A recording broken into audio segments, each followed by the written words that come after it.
Hija aħbar pożittiva li l-att dwar l-edukazzjoni ser ikun qed jidħol fis-seħħ qabel sena skolastika oħra, hekk stqarret il-Kummissarju għat-Tfal Pauline Micheli li nnutat kif dan il-qafas legali ġdid kien importanti sabiex jibdel il-liġi antika li kien hemm fis-seħħ. Hija spjegat kif fost l-oħrajn dan l-att tifforma bord sabiex jaħdem fl-interess ta' tfal f'każijiet fejn il-ġenituri minħabba pika bejniethom ma jagħtux il-kunsens tagħhom biex it-tfal jattendu ħruġ, counselling jew opportunitajiet oħra.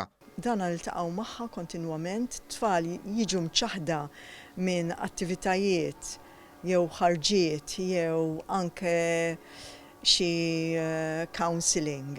Għaliex pika bej il-ġenituri xi ħadd ma jiffermax għalihom u t-tfal jibqgħu barra. Din issa ikun hemm dan il-bord apposta li jiddeċiedi u jara x'inhu l-aħjar interess tat-tfal. Hija stqarret kif issa dan l-att ser joffri qafas legali b'opportunità għal emendi addizzjonali sabiex dan l-att ikompli jkun irfinat favur id-drittijiet tat-tfal.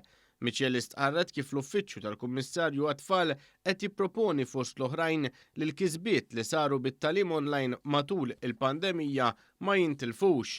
Dan fil-waqt li spjegat kif tista' tkun adottata sistema fejn wara l-adozzjoni ta' dan l-att it-tfal ikollhom sem dirett fl-evalwazzjoni ta' kif qed ikunu affettwati. Xi pajjiżi diġà għandhom li kull liġi jew inkella policy jiġifieri li tgħaddi dina tkun naraw l-impatt tagħha fuq it-tfal. U l-impatt tagħha ġej ħafna mill-naraw it-tfal x'jaħsbu wara li din qabel ma tkun għaddiet u mbagħad tagħmel evalwazzjoni tagħha meta tkun fis-seħħ biex naraw nistgħu x'inbidlu affarijiet li biex ikunu aħjar.